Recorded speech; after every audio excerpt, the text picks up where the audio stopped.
All right. Well, everyone, welcome to our webinar, Strange Medicine, Treating New HIPAA Legal Pitfalls with Good Cybersecurity. Today, we're really going to focus in on how attorneys and legal considerations are playing a much bigger role in cybersecurity programs and incident response than they used to. And really, and Kurt, no offense to you, our guest, and actually you can confirm or deny this, but that can really be a problem because we found attorneys can be an interesting bunch, to say the least, and they may have a very different objectives and operating modes than others that you'd expect when you're in a room with them. And so that can really cause a lot of confusion and stress. And so I'm hoping that we can talk through that a bit. And honestly, I'm not even going to get started on the cybersecurity nerds and how they are reacting to this, but we'll let you guys decide. With that, I'm going to start by introducing our speakers. First, healthcare compliance attorney Kurt Bratten of O'Connell Aronowitz. Kurt, I'm going to let you respond or rebuke those comments about attorneys. And then also CEO of OrbitalFire Cybersecurity and cybersecurity expert, Reg Harnish. Yeah, well, I'm tempted to say no comment, as I often do. In this case, I'm actually going to confirm the allegation, as it were, in that, and we'll talk a bit about this, but there are, and I've experienced myself, a number of situations I've inherited from other attorneys where they can at times complicate things. It's our job to simplify and resolve, but there are times when that doesn't happen. So yeah, and thank goodness for attorneys, because otherwise things would be so simple. No one would need us. So I think there's going to be a couple of things here. I kind of want to frame the conversation. So Kurt and I have known each other for many years and experienced many battles together. So we're kind of let this rip. But there are a few things that we want to make sure that we hit on. So in terms of the legal trends in cybersecurity, certainly as a cybersecurity provider for small businesses, we are starting to see, and really have been for some time, an increasing involvement or increasing consideration of the legal aspects of cybersecurity. And whether you're responding to an incident, you're attempting to maintain compliance, you're dealing with business associate risk, or anything in between, we find that more often than not, small businesses are looking to their attorneys for counsel, a second opinion, or they're letting them run the show. I want to talk about a few things that we've experienced recently in that space, kind of talk through, Kurt's take on all of this. I think we kind of hit on this in the beginning. Attorneys are some weird people at times, just cybersecurity nerds. But I think what's important here is that recognizing that the legal path through compliance and the legal path through incident response may be different and may have different objectives than what we're trying to do from a cybersecurity standpoint. Again, coming back to a couple of case studies that have been recent for us and honestly frustrating, I want to talk through how we can prepare for those things and set some expectations. And then there are new legal requirements. I think Kurt's going to hit on some of the recent OCR updates in terms of, what are some of the regulatory enforcements and enforcement actions and penalties. They're creating new hurdles for us in cybersecurity. So that's the general framework for the conversation. And I think we're going to start right here. And maybe Kurt, talk us through a few of these things. Obviously, the CrowdStrike incident is fresh in our mind.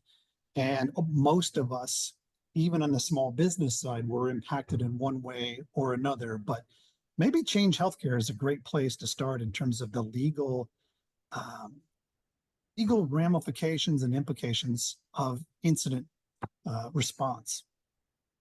sure. So, these third-party vendor situations, and right in healthcare, all providers have usually a series of significant partners, and then a number of sort of lesser vendors who do work for them and who might have access to PHI. What I am seeing on an increasing basis is that these vendors, business associates, sometimes they are critical vendors, like take Change Healthcare, right? This is one of the largest billing clearinghouses in the country. I believe it was the largest. They perform many services even beyond that. They did eligibility. I mean, I have a client or two that Change Healthcare. It took us a few days just to sort out how many responsibilities and services Change was performing for the client. We had to sort of delineate the different lines of business in order to assess what was going on and what we needed. But the point here really is that when a third party that you or your client is dealing with has an incident, and I want to emphasize incident. There are times in this business when things happen and it's not clear yet whether it's breach. Additional work needs to be done before that question can be answered. But when there is an incident, and I'm dealing with another one of these right now, where a client receives a notice about a security incident, and it's too ambiguous to determine what happened. I don't know yet whether it's going to be a breach, whether notice will need to be provided. And in this case, my client is spread out enough where we have a number of different legal obligations that I'm thinking about. The major challenge is, how do you get the information you need in order to make that decision? Now, there are other challenges as well, but to me, that is the central one. Because what tends to happen, and to focus on the theme here, one of the themes of this presentation, when you sometimes get attorneys or non-attorneys involved who don't really understand this, or who maybe understand it a little bit, they can really get in the way. And so what I see often is that I will get a notice, or a client of mine will get a notice, and I will attempt to then draw the information out that I need to do my job, to make a decision. Is this a breach? If it is it a breach under these several different standards that my client has to deal with, right? Because the breach standard can vary, and it often depends on minutia, like what data was involved. To try to draw that information out of the third party is often a huge challenge.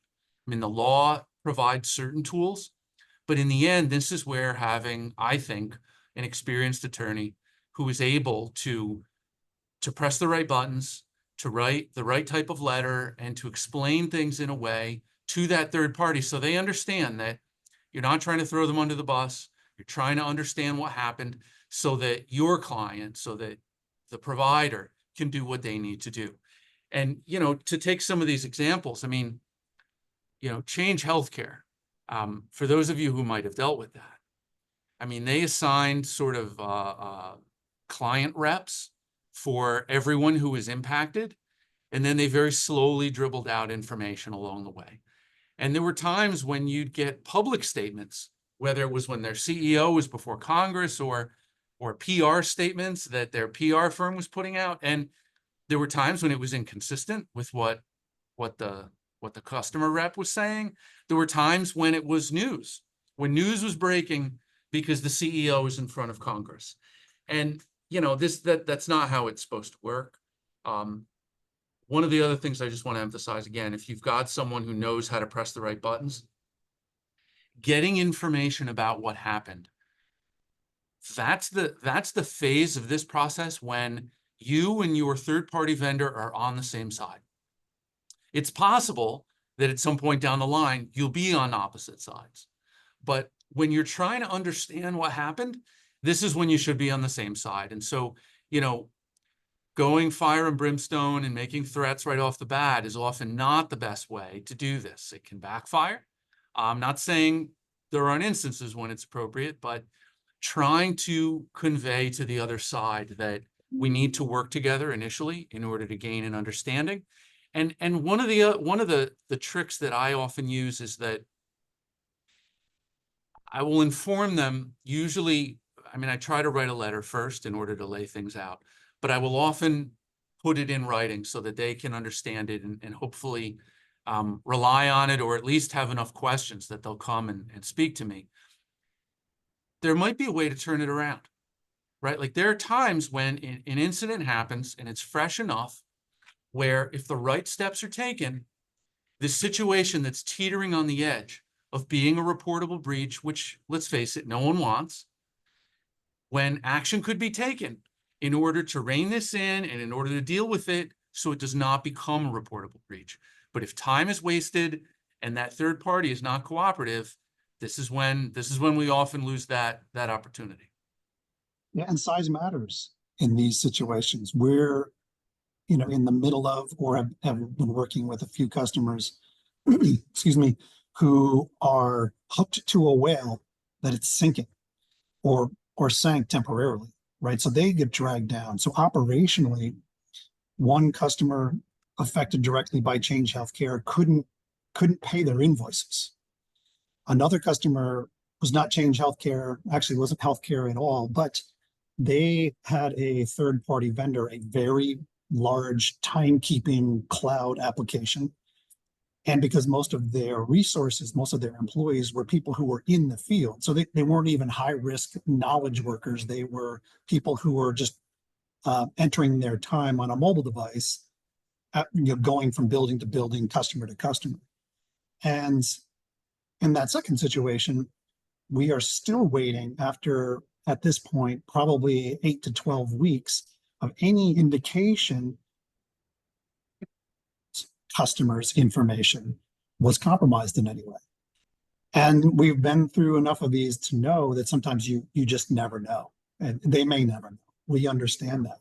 But for our customers, the exposure is they are a small business attached to a big business that just experienced some kind of event. And that creates exposure all its own. So some of the things that we talk to our customers about is, hey, listen, let's first identify who are these critical third parties. And then as we're going through and thinking about the risk that they introduce, size matters.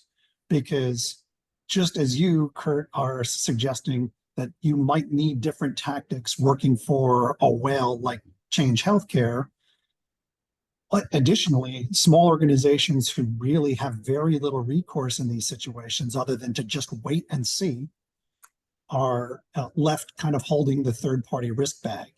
And so, our counsel, our services, and the kinds of things that we talk to our customers about is let's identify those third parties. Let's identify those that provide critical services or that we are critically dependent upon.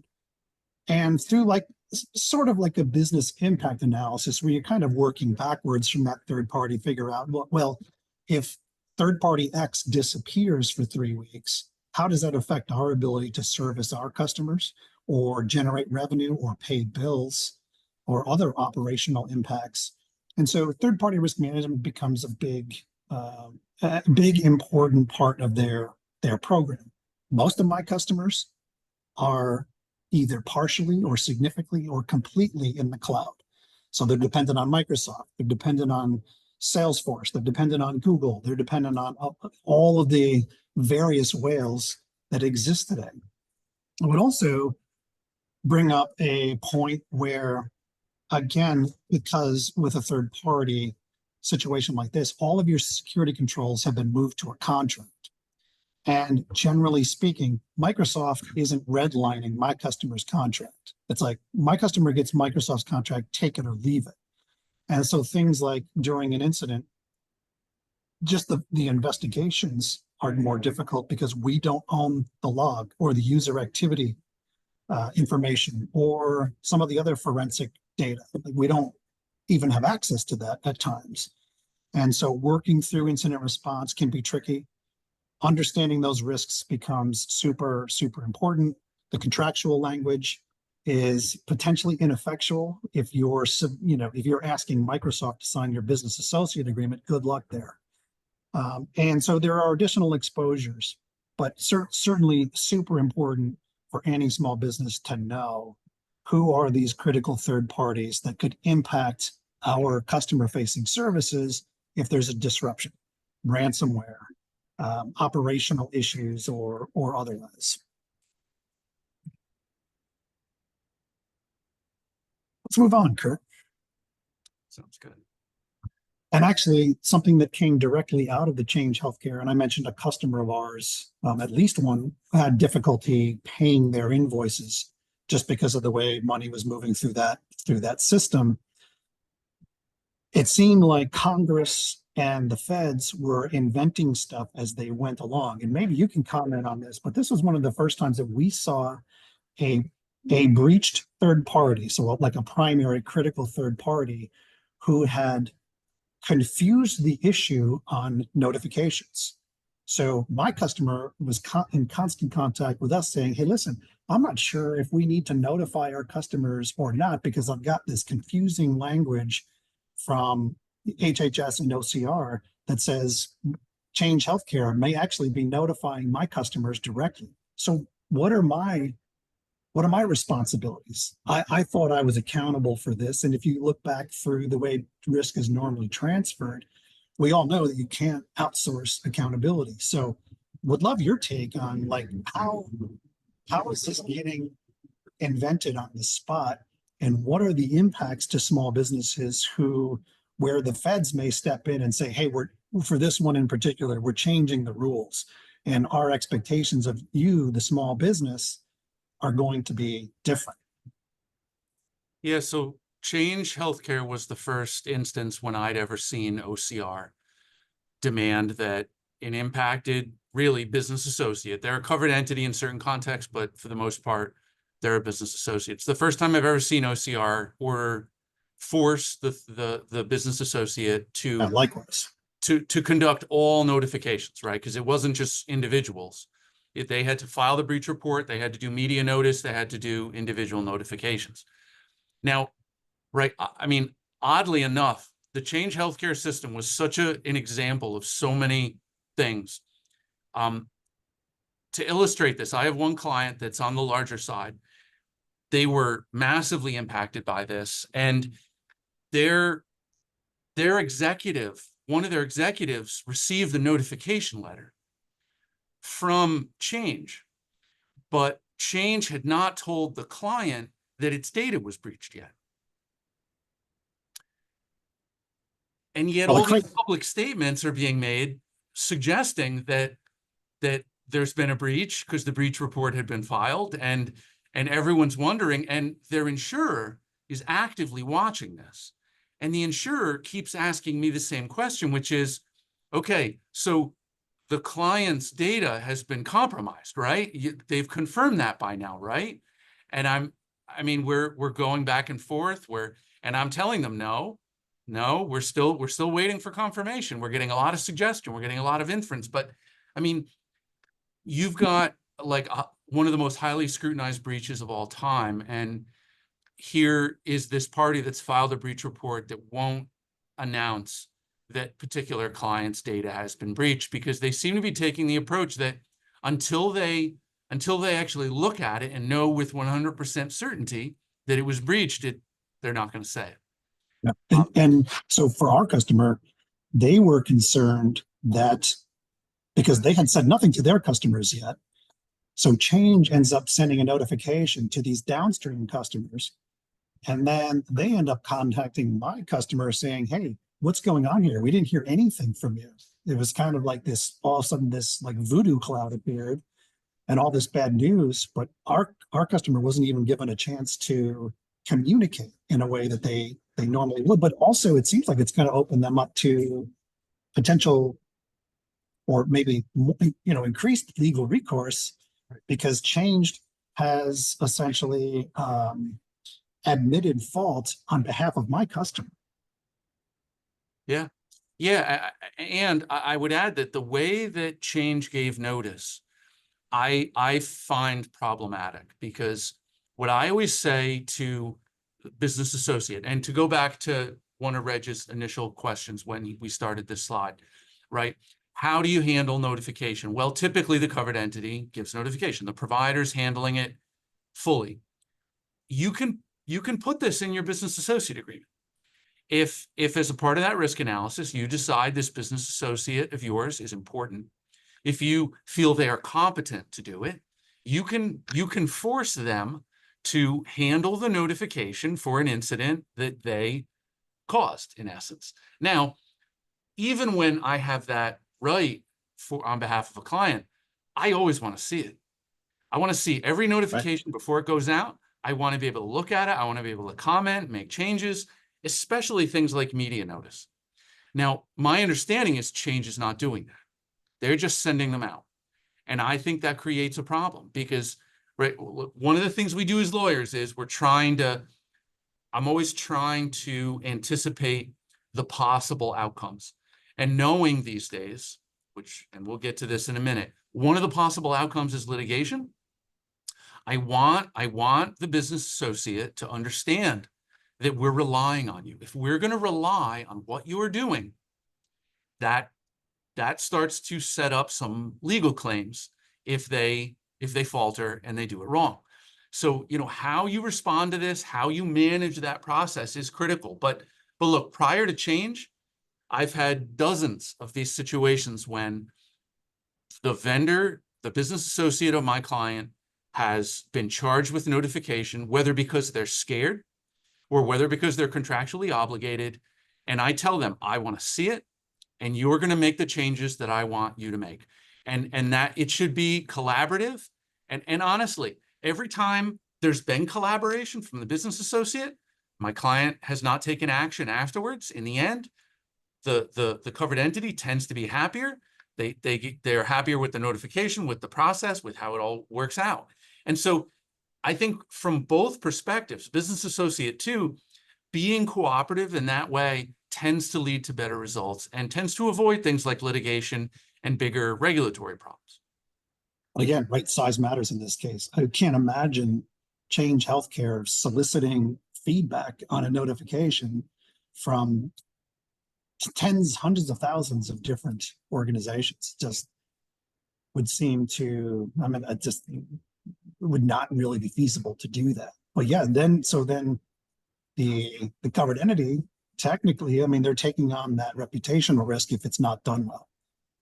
But again, for us, it's kind of like the concern is, and the questions that our customers are asking of us is, hey, does this open me to additional legal action if the reporting isn't done well, if it's not done on a timely basis, or if the affected constituents feel like, well, that they haven't really done enough or been transparent enough, whatever the considerations are, right? It creates this whole new layer for us to consider as part of the reporting risks, right? And how do we deal with those? Right. So one of the other risks I'll just quickly mention before we move on, when you get a situation like this with Change, who is not going to review their notice with you, when you've got a client that's subject to multiple legal obligations, these days there's a lot of state laws, there's a lot of other legal standards. The notice is different. It's fundamentally different. Right. And I've got one open right now with Change where if they can't tell me whether a particular data element is involved in this incident, I don't know whether I have an additional reporting obligation or not. So, we're going to have a problem. I'm going to have a problem with Change if they are not going to answer that question. Yeah, and maybe they never will. Just whatever, as we'll see how the response effort goes. But right. All right. The topic near and dear to my heart. Increasingly, small businesses are engaging carriers for a cyber insurance policy. And increasingly that has become a very competitive space. We do see cybersecurity providers and attorneys, law firms who make, pay the bills exclusively by working for cyber insurance carriers. Now, let me start out by saying even that panel concept is a bit sketchy. And in my opinion, there's a real conflict of interest. If a carrier is sending in their own people to adjudicate or even be involved in influence, but certainly be involved in this stuff and the decision on what happened and is this a payable claim, to me, that's a conflict of interest. But when they start injecting these panel attorneys, things get even worse at times. A recent situation, perfect case study for this. We had a small organization came to us 55 people experienced a pretty significant incident on some pretty important information, but they felt accountable, responsible. They wanted to do the right thing. We worked with them for a few weeks to, kind of do some root cause analysis, do some basic forensics and sort of investigation, involve the FBI. It took a lot of the steps that are typical of a response case like this. As we go to claim, of course, the carrier says, hey, who's your cyber insurance? Like who's handling the investigation and who's handling the notification? And of course, they didn't like the answers that we gave them. So they injected their law firm and a forensics firm to do some of the secondary investigation. A law firm, the entire time I found myself fighting with them because they weren't just not advocating for my customer, they were legitimately attacking them. And so I found myself refereeing a conversation constantly between what's best for this customer and what is the minimum legal requirement here for us to get past some of this reporting and breach declaration, the usual questions. And a law firm that just saw dollar signs, partially because the carrier was going to pay for the first 30 grand of their engagement. And then, of course, they're going to leave work open. It's not necessarily always going to get done in that first 30 grand. And so then the customer is, or the victim is on the hook for additional legal work, partially because they don't even know where that starts and stops. They don't know what their legal requirements are. So this has also happened in another case where we voluntarily involved a law firm because we needed assistance translating a very specific industry notification requirements with the feds. And they sent 2 attorneys to our discovery call just to see if this made sense to engage. The 2 attorneys started going off about multi-factor and encryption, never even talked about their knowledge or experience in this very specific notification requirement. And so we had to just cut the call off because all of a sudden attorneys were cybersecurity experts. And we were like, well, that's not why we called you. And actually, you've kind of misled us in a few ways on the cybersecurity side. So our advice to customers is, beware the panel attorney because they have different objectives. They're working for the insurance carrier, not you, and they may want different outcomes. And so just curious what you would tell someone who's about to go through this, because again, the legal considerations are becoming more frequent and common as we're getting through, whether it's a compliance or an audit or responding to an incident. Like what are you telling people about panel attorneys? Yeah, I mean, be careful is probably the first thing. Reg is dead on this. And one of the dirty little secrets that I'll just share with everyone who's participating here is there are firms that just do insurance defense. And they're able to do that. They're able to have the volume to function that way because they're on panels. Often they specialize in insurance defense. There are even some firms that have only one client. They work for one insurance company. They're what's called captives, just to give you a sense of what they really are. They are a captive of the insurance company. And so just like Reg said, panel attorneys frequently, they're working off of a fee schedule. They are working off of what's the deductible, how much do we get initially, how much is each task going to allow us to bill for, and they're sort of triaging the situation in order to oftentimes sort of maximize a result for themselves. One of the things I would emphasize to everyone who's ever going to engage in a panel insurance defense attorney, whether it's for cybersecurity or anything else, ultimately, and this is a matter of legal ethics. I know that sounds like a contradiction in terms, but there is such a thing. We have ethical rules. Lawyers work for clients. And so I would, if you have a situation like Reg described, where the attorney is going off script, not not doing what you ask, they still work for you. They may be beholden to the insurance company, but I would not be afraid to remind them who their client is. And if they cannot accept that, if they cannot do that, or they say something inconsistent with that, I would go right back to the insurer and I would say, cannot work with this firm, because they said, right, they will not follow their client's instruction, or they will not consider what their client wants to do. That is a major legal no-no. It is unethical conduct, and it can lead to problems. And I'll tell you right now, the insurers, they do not want to switch panel attorneys. They don't want to go off panel, but they will.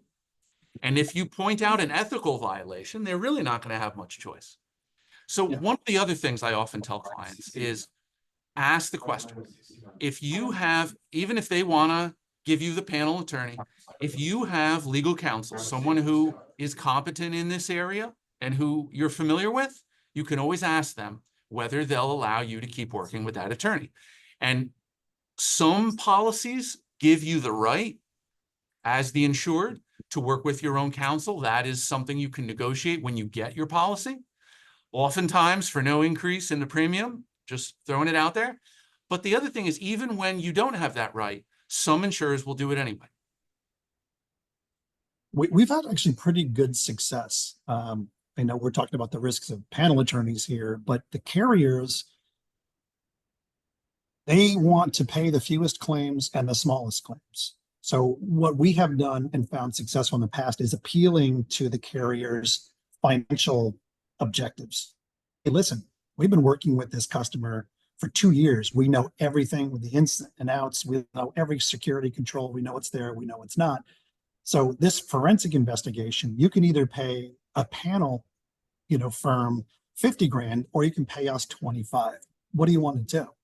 Same thing with panel attorneys. I think if you can demonstrate competence and some level of institutional knowledge, there is benefit to the carrier from a financial perspective, right? Again, they want to minimize what they're paying. And obviously there are sublimits and retentions there for a reason on your policy, but the less money that they're laying out for a claim, the better it is for them. And so we have definitely seen commonly that the carrier is willing to roll the dice on the adjudication in exchange for a smaller payout. Your recommendation on challenging the law firm in terms of representing the client's an interesting one. I had never really thought of that, and no one has ever said that to me. And so for sure, we'll be taking some of that advice going forward. I mean, it's not like every one of these panel attorneys are horrible people, but we are seeing, because of the competitive nature of that market, that I think increasingly these panel attorneys have one thing in mind. They've already made up their mind before they get in there, and they're just working for that minimum payout. Yeah, I think that's really the risk. And I don't mean to try to say they're all bad. I've had some very good experiences. There are also some really large, very reputable firms in this space that are panel attorneys for some insurers who are excellent. I've had those experiences. But just like Reg said, I think the big risk is that they come in with a preconceived notion of where this is going to end up, and they sometimes, and this is not a comment about lawyers, this is just people. Sometimes people, they move on inertia and they stop listening, and that can just lead you to the wrong end. Right. Yeah. So something that becomes really important here is we kind of talked about some of the pitfalls, but client privilege, I mean, for us, the way we think about and sort of counsel, obviously we're not attorneys, our customers on is in the beginning of an incident. So if you suspect that there's been an event and you've come to Orbital Fire for incident response services, we may take that initial triage call, but basically before we hang up, if that organization decides to engage us, our first comment to them is hang the phone up, don't say another word, and have your attorney call us back and engage us that way for privilege. I know it's more complicated than that, But for us, we want that sweeping umbrella of protection wherever possible. Is that what we should be saying? Is that what you recommend to folks? Yes, yes. I mean, the attorney-client privilege is very broad. At the same time, it's a black and white issue. I mean, if there's no legal counsel involved in a meeting, in a call, in an email communication, it is completely unprotected. And that means it's unprotected for litigation. That means it's unprotected for investigations from government entities. And I'll just point out to everyone, in case you haven't been through it, when the Office for Civil Rights, which regulates HIPAA, and they deal with every single breach incident that gets reported involving 500 or more people, as well as some others, these days, one of their hobbies is the old personal access issue over whether people, who request their medical records, get them in a timely basis. So sometimes you can get their investigations over a one-off, but their standard questions these days from OCR are incredibly broad. They want all kinds of documents, communications, memos, notes, anything relating to the incident. And it says it right in their instructions. If it's privileged, you need to create a log, and lawyers are familiar with this. You create a privilege log, and you're going to lose if you have an item on your privilege log that you have withheld that does not include an attorney in that communication at some point. So, Reg's advice is the right way to do it. What you should do right off the bat when you have one of these incidents, and I'll tell you, even if your counsel at that point is not an expert, even if it's someone who, you just want to get general business advice from initially while you line up another attorney, I would even try to use it then. Ideally, you want to have the law firm engage the cybersecurity provider to work for the lawyer, because this is one of the tricks of the privilege. As a lawyer, anything that I might need in order to give legal advice, in order to understand what's going on, like I'll take a simpler example, like a translator, right? If I only speak English and I'm dealing with a client who has staff who speak a different language, I'm going to engage a translator. That translator is working for me, helping me to understand, to give legal advice. Everything between me and the translator and the client, it's all privileged. This is no different. The cybersecurity vendor, in many ways, is like a translator, right? They're going to decipher the technological situation. They're going to tell us what happened. They're going to investigate things. They're going to give advice about that. All of that is either privileged or not, based on whether or not you've got a lawyer involved. So if you don't do this early on, and I can't tell you how many times this has happened, there's always somebody in the company who immediately calls any incident, no matter how innocuous a breach. They just start saying, oh, the breach this and the breach that, and what are we going to do about the breach? And then they start writing emails and memos and notes that are just littered with the word breach, even though it might not be a breach. And if that happens, it's a runaway train, because later you've got a regulator looking at that email and looking at that memo that says, breach analysis, and they say, come on. Even your own people are calling it a breach, right? It looks really bad. Right. It's kind of a cybersecurity meme, the B word. We really try to avoid it at all costs. But you say something enough times, it becomes the truth, right? So two things that we really try to focus on with our customers is helping them understand that there's a decision point in the incident response process. You go from sort of initial reporting, initial triage, you start to define scope, severity, the usual things. But at some point early on, we tell our customers, listen, you're going to need to decide if there's any chance or a reasonable chance of any kind of litigation or legal action. Because if we say yes to that, we're going to be doing things significantly differently. We are going to be, collecting evidence a different way. We're going to be documenting a different way. We're going to be following different standards and processes potentially. If you have a ransomware situation and maybe data has been accessed in an unauthorized manner, maybe it was exfiltrated, but if if we think that there will be no material impact, quote unquote, to those third parties or those customers, and so we feel like there's very low risk of any legal action, we may just shortcut the process, get right to the end outcome. If we do think that there's legal action, again, we're going to, dot the I's, cross the T's. So that's number one, is really finding that inflection, that decision point early on, and really understanding the differences between an expedited recovery and a full-blown, legal compliant response process.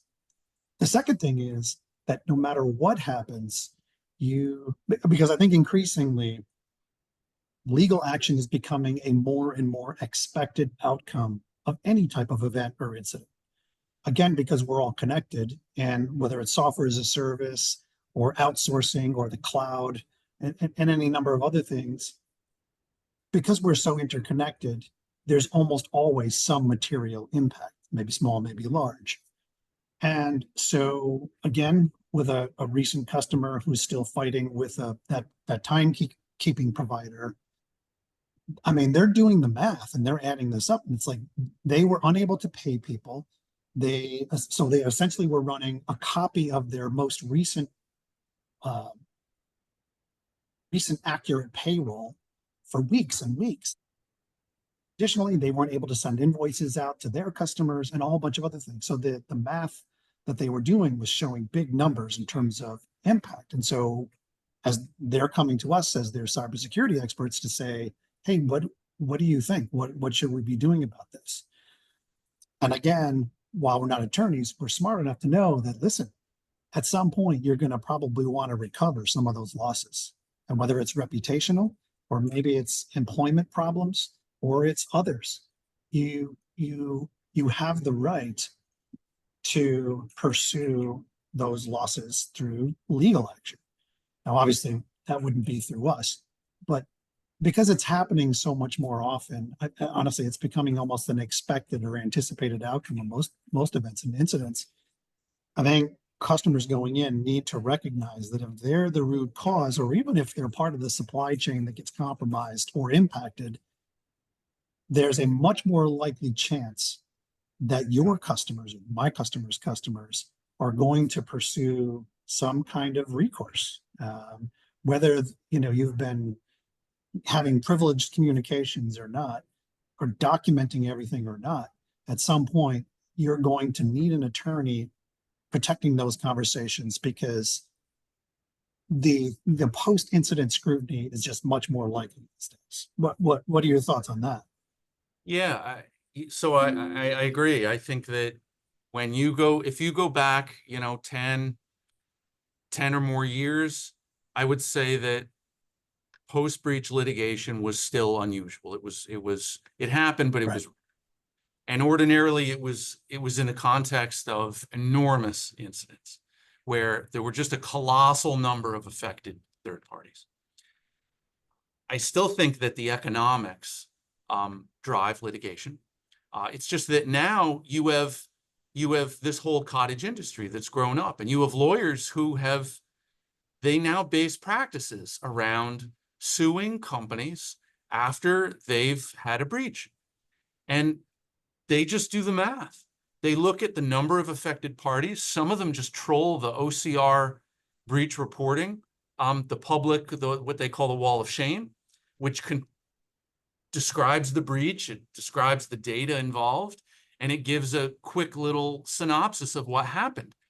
If that's bad enough and the numbers are significant, the odds are you're going to see a class action lawsuit. I mean, some of the major incidents that have happened in the last few years, to illustrate this point, the lawyers are so ripe and ready to bring that lawsuit that several of the lawsuits have been filed within 28 or 48 hours of the incident. What that tells me is that they're looking for it. They've already drafted. They were ready.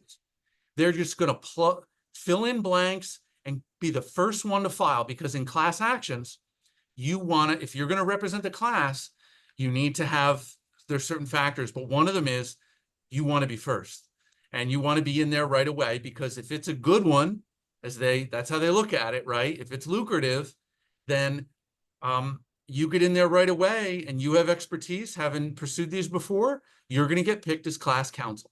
And the class actions are where the numbers get big enough where these lawyers can make a big fee, even without going very deep into the litigation, because most of these cases settle early on. And again, with the increasing prevalence of insurance, one of the reasons lawyers do this, one of the reasons they are successful, is because ultimately they are rarely negotiating with you. They are negotiating with your insurer. And everybody knows insurers make business decisions. They see high risk. They look to settle down here. Insurers don't mind paying. That's why personal injury litigation is what it is, right? Whatever you've heard about it. So, I mean, this issue and the explosion of breach litigation, and especially breach class action litigation, it's going to continue. And speaking of, your thoughts on recent enforcements? We are working with, it's actually a prospect, not a customer yet, came to us as a result of an OCR enforcement action. And what I found interesting was they weren't necessarily financial penalties right out of the gate, although they are proposed. But what I found more interesting was that OCR's investigation of this small organization, so fewer than 150 employees, has gone on for months and months and months. We know that because this prospect was ready to sign and engage with us, and then OCR came back and said, "Hey, let's come back to the table. We want to talk a little bit more about what happened and what we think the appropriate enforcement action is." So certainly, there's no secret that OCR is out there, with the HIPAA stick, but I think they've also created some confusion around how this works. Yeah, absolutely. And to a significant degree, I think it's their own fault. I mean, OCR can and does conduct investigations on a very small scale, on what I would call a more moderate, mid-sized scale. And they also will, when they feel like it, conduct enormous, sprawling investigations that involve visits to your offices, depositions that are recorded, detailed walkthroughs with IT folks about what happened when the OCR folks are asked to be led around and physically shown materials and screens, and where actions will be sort of validated with their own eyes. I mean, it doesn't happen very often, but it does happen. One of the best examples, and this is happening now frequently because, as I mentioned earlier, record access situations are a priority of OCR right now. What that means is any patient, could be a former patient, whatever, a family member, when they ask for records, right, the law provides essentially that any patient or a qualified person, is how it's defined in the state of New York, can get access to that record. And you're supposed to get access pretty quickly. It's usually 30 or 10 days, depending. And if you don't provide that record when they ask for it and they fill out a form, and there are rules about what if they don't fill out a form, do you have to tell them about the form? There's all these little peculiarities. I've had multiple clients get investigated for that, for just a one-off single patient. And I'll tell you, most of the time it's some crank who is just mad about everything. Nothing is working right for them in their lives. And so they take it out on you because you were a little late with the record, or because they claim that there's a document in the record that's wrong and they should be changed, or it's a horrible mistake that's impacted their lives. Those people, they find the very easy to use complaint form on OCR's website and they make a complaint. OCR has got a habit now of taking those, and they will come out and do these investigations, and they're very quick. There are no interviews on those. It's usually just based on some documentation, and if you don't get back to them fast or get an extension with their permission, and you don't clearly document that you did everything right, you're going to get whacked. I mean, they are now giving out, I would say the norm is these days, it's somewhere between probably $100,000 and $120,000 fine. That can be for one person, one record. Right. I've seen it. It's mind blowing.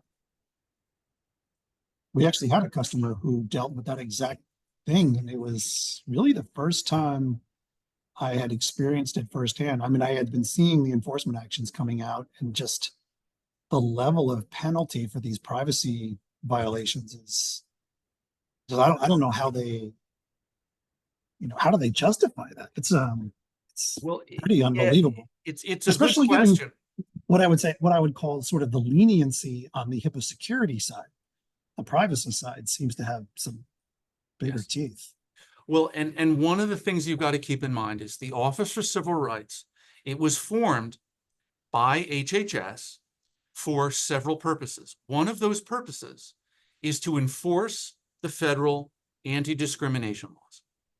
So many of the people who work there, who are these days given the job function of investigating security incidents and breaches, they started, and their background is civil rights. Their background is anti-discrimination. Okay. And so some of them are the types of folks, you've probably met them, they've never seen a case that did not involve discrimination, and they will sometimes really jump the gun.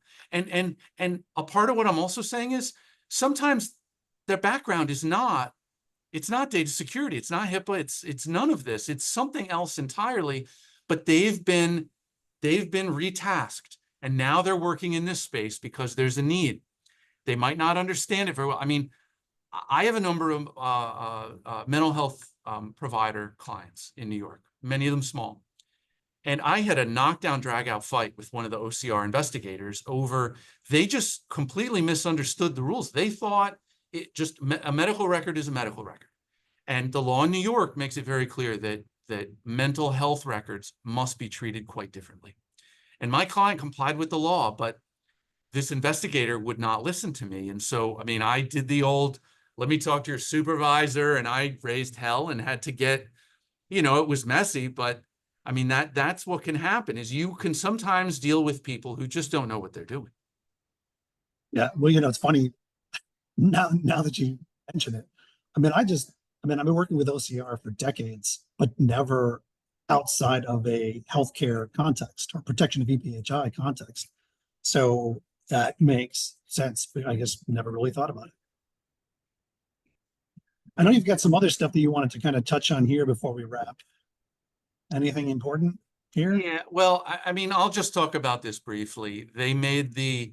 OCR has made what they call the inflation adjustment, the cost of living adjustment to the civil monetary penalty chart that they keep. This is set by law. This is the standard. And so I will also mention that, I mean, there's tiers based on the level of culpability, but minimums and maximum violations, in the eyes of OCR, what that means is that if you've caused a breach, that means that as to each patient, that is a distinct violation. So, right, multiply 100, 500, 1,000 times some of these numbers. They can get really large really fast. It's why we passed the $10 million threshold on these CMPs a while ago, and OCR will occasionally dole out enormous fines. One of the things, and this is a positive, I do want to emphasize, particularly for small providers, it's embedded right in the HIPAA regulations. There is flexibility that is given to the secretary and to OCR when it comes to not only the application of fines, but also as to compliance with the rules. And one of the factors, well, the factors include actually several things that relate to size, resources, financial and otherwise. But if you are a small provider, a truly small provider, and you do not have a large budget, and you do not bring in a lot of revenue on an annual basis as compared to, other providers in your field, that can be an advantage. That can be something that you will highlight, you would want to highlight in dealing with OCR or in dealing with an alleged violation or an investigation is you can tell them, look, this is what we did in part because we have limited resources. And they are legally required to consider that.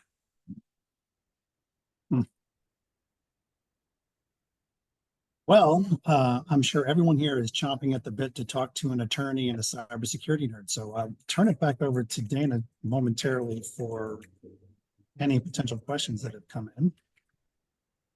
That's right. So everyone for questions, and Kurt and Reg, thank you so much. There's so much information here, which is so important. You can use the Q&A at the bottom of your screen or the chat, and we're happy to answer any questions. Yeah, and if obviously putting people on the spot is always a tough thing to do. Right. So if it comes up afterward, please feel free to email us your concerns. Try to see how. Yeah, absolutely. Same here. That's great. So you see everybody's information here, and we will send you a copy of the recorded webinar afterwards that you can reference. And please contact Reg or Kurt anytime with questions. Both of you, thank you so much for this. Always fun talking to you, Kurt. I appreciate it. Yeah, this was a blast. We should do it again sometime. All right. Thank you. Thank Right. you. Bye-bye.